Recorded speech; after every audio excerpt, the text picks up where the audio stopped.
Hi, it's Kelly Pfeiffer from Go Interactive Training, and in this video I'm going to talk about the idea of movement trumps sitting. And I mean movement trumps sitting when teaching adult learners. So this whole video is going to be full of training ideas, and they will focus on this idea of movement helps adults learn better.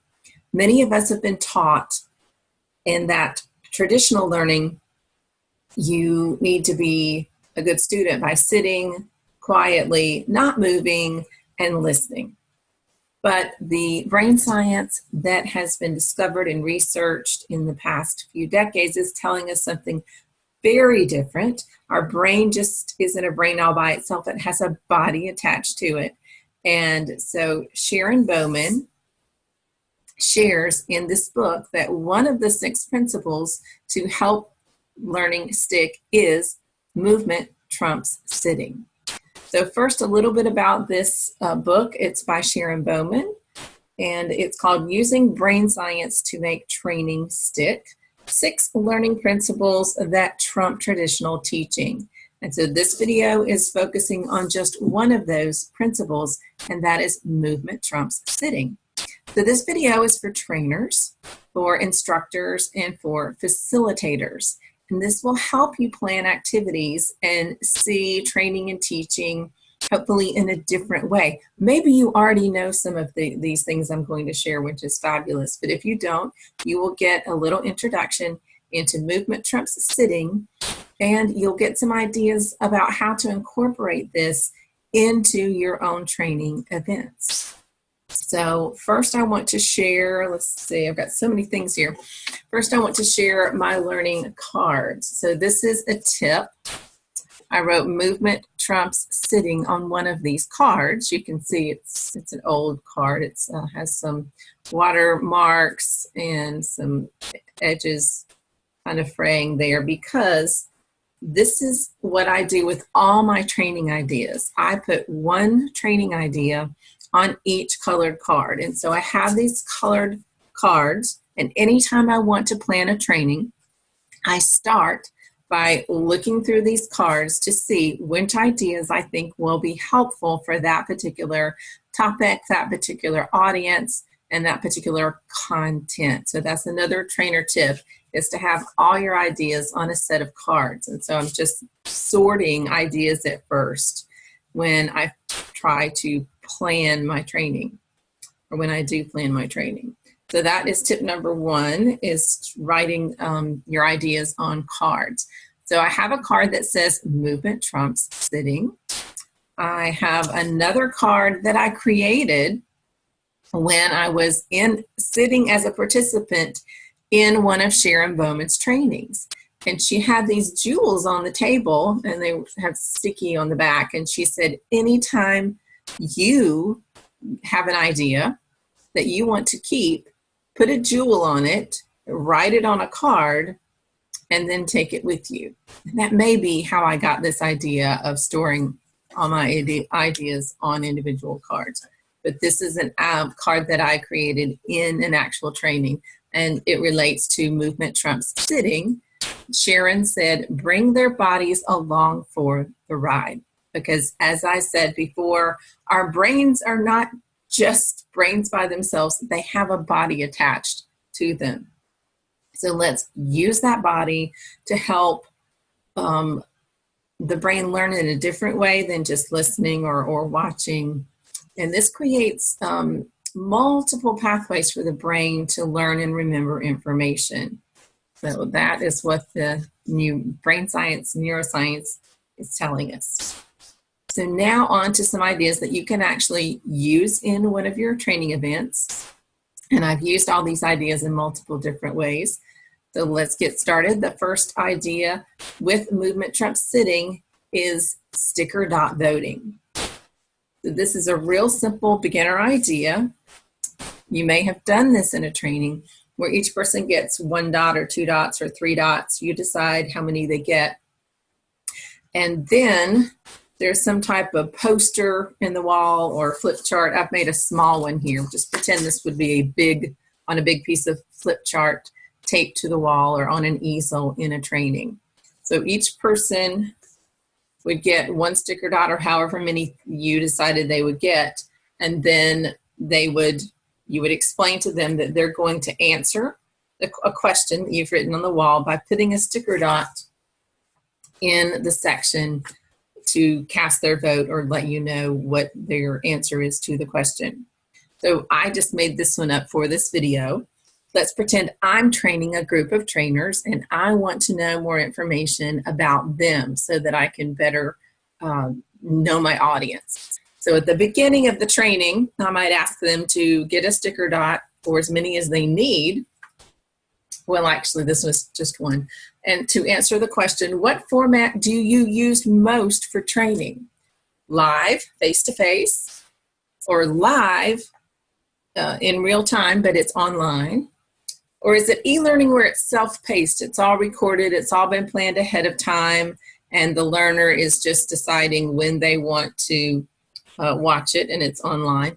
Or do you do blended learning where you have it's some is face-to-face and some is online, or other? And then I might ask my group, is there something I missed? I might leave a space here for something that they can tell me in the training, and I'll write that, and then I'll also have an other. Maybe there's something that wasn't captured in all of this. But then each person stands up and places their sticker dot on here. And so some people might say, well, to a friend, will you put my dot up for me? And that's okay if that's what needs to happen. Maybe someone hurt their ankle and they need to pass on movement for that time, or they're just not feeling well. That totally is okay. But this is one way to get your learners up and moving, and you can decide what the question is that you want to know. So this could be used like this to find out more information about your learners, or you could do this at the end and say, you might have, the question might be, what was the most helpful part of the training today? And you can have the different content pieces that you covered, and then your learners are going to sticker dot, and then that gives you information about what was most helpful to them. There's so many ways you can use dot voting, and it's a way to incorporate a little bit of movement into your training so that your learners aren't sitting the entire time. So that is a very simple idea that doesn't take a lot of time. You can use it in many different ways. I've just given you a few examples. And so next idea is thumbs up, thumbs down. Okay, so thumbs up, thumbs down is simply this. So you could ask your learners, here's a little quiz we're going to have. I'll ask a question and you tell me the answer by saying thumbs up or thumbs down. It's like having a true or false little pop quiz, but you're incorporating just a little bit of movement because the learners are having to put their arm up or down. So here's some examples. Well, let's do this right now. You can do a thumbs up or a thumbs down. According to the latest neuroscience, people need to stay in their seats the entire hour of class to learn best. Is that a thumbs up or a thumbs down? Meaning true or false? Definitely thumbs down. We have learned about the brain that the body needs to come along with it. So we don't want our learners sitting for that amount of time. So I could go on and ask maybe 3 or 4 review questions and people could put their thumbs up, thumbs down. It's a small way to incorporate movement. So there are times when we can take the whole body along, and also ways that we can incorporate just small movements where people are in their seats but they're moving. Even when they're turning and talking to someone, we may say, turn and talk to your partner for a minute to discuss your answer. And just turning and talking is a small bit of movement. So let's see, we've had sticker dot voting as a way to incorporate movement. We've had thumbs up, thumbs down. We've got some shadows over there. Here's another idea for movement. It's called postcard partners. And all these ideas I got from Sharon Bowman in attending her trainings. And later in the video, I'll tell you more about how you can get even more ideas by attending a live training with me to learn more of Sharon's ideas. So this next one is postcard partners. And this requires a little bit of preparation. So I've pulled some cards that I used in a training before. So I'll explain that each table group got a set of cards. So this pink set of cards was at one table group. Oops. And then this orange set of cards was at another, and the green at another. And so I said, distribute the cards among you. So each person needs one card. So let me find a card. Okay, let's do pincer grasp. I was teaching fine motor skills development for children. So then I said, find a partner in the room, stand up, find a partner in the room who has the same card that you do. So I had even numbers of groups, or if I only had 3 tables, I could say, find 2 other people in the room who have the same card that you do. So that means that everybody who has this one card, they're at different tables, but they're going to stand up and find someone else in the room who has the same word on their card. And then once they get there, say, okay, everybody has found a partner, and I make sure everybody has a partner.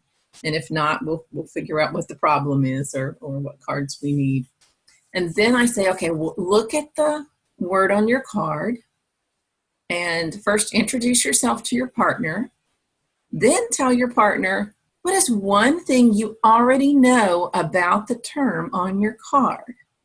And secondly, what is one thing you would like to know about the term on your card? And then you have 2 minutes to discuss. Go. So that one's called postcard partners. And that's where you do have to make some cards ahead of time with terms on them, or it could be a question on there. And then people are going to find someone else in the room who has the same card.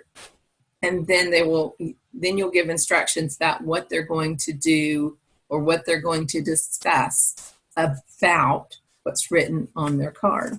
So they're standing up, they're finding the partner, and then they're having a discussion.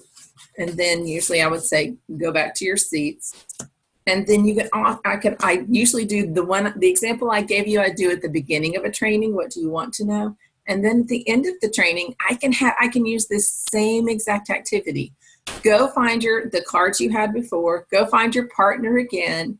Now that we've spent 2 hours together focused on the topic, focused on fine motor skill development, now tell your partner 2 things that you learned about the term on your card and 1 thing you want to do differently after you leave the training. You have 2 minutes to discuss that. So that's an example of a couple of different ways to use postcard partners. So those are your 3 ideas I wanted to share that support the idea of movement trumps sitting. And you still focus on the learning content when you're doing the movement. Some people say, oh, we just stopped and did some stretches and stuff. Well, you could still, the idea is to incorporate the movement while you're still learning about the topic, because you don't want to waste time when you had the time to do that. So let's see. Those are the 3 ideas I wanted to share. And, here, how you can learn more ideas from me. I am a certified Training from the Back of the Room trainer from Sharon Bowman. So Training from the Back of the Room is a 2-day training event where trainers who teach any content can learn about movement trumps sitting and about 5 other brain principles, the 5 other brain principles in this book. And we spend 2 days together. You learn so many different ideas to change the way that you train and help learners remember more, enjoy the training more, and be more engaged in the training. So for the 2-day event, it's called Training from the Back of the Room. This is the workbook you will get if you enroll. And you also get the 2 books that are on the front of the workbook. You get the textbook by Sharon Bowman called Training from the Back of the Room. 65 ways to step aside and let them learn. And you get the Using Brain Science to Make Training Stick book as well when you attend. So if you're interested in learning more about training from the back of the room, I will put a link below this video so that you can click on that and find out when the next training from the back of the room event is happening. And let's see, a couple more things.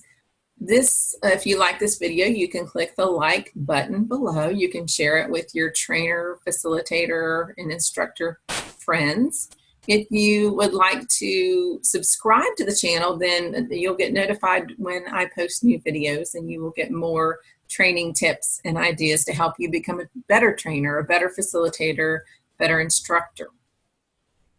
So you can click the subscribe button too. And lastly, let's do one more activity to demonstrate movement trump sitting. And this is for you to do right now where you're watching this video, unless you're driving and you're just listening, don't do it that way. But this is called Write a Word on the Ceiling. Oh, that red, there we go. So now you watching this video, I want you to think about all the ideas that you learned just in the few minutes in this video. So I hope you're sitting at home. You can just close your eyes, reflect back and think, what is the one thing you really want to remember from this video? The one idea. You may have a phrase or a sentence in your head. Now take this phrase or sentence and compact it into and summarize it into one word. Okay, you have your word. Raise your hand, look up at the ceiling, and write your one word on the ceiling with your finger. You're not reaching all the way up to the ceiling. You're just writing your word in the air as if you could write it on the ceiling. So do that. And that is one more way that learners can move. Still stay in their seats, but they're doing a little bit of movement, and it's related to remembering the training content. So I hope you enjoyed this video. And again, you can like the video and subscribe. And I hope you try some new ideas in your next training that incorporate movement for your learners.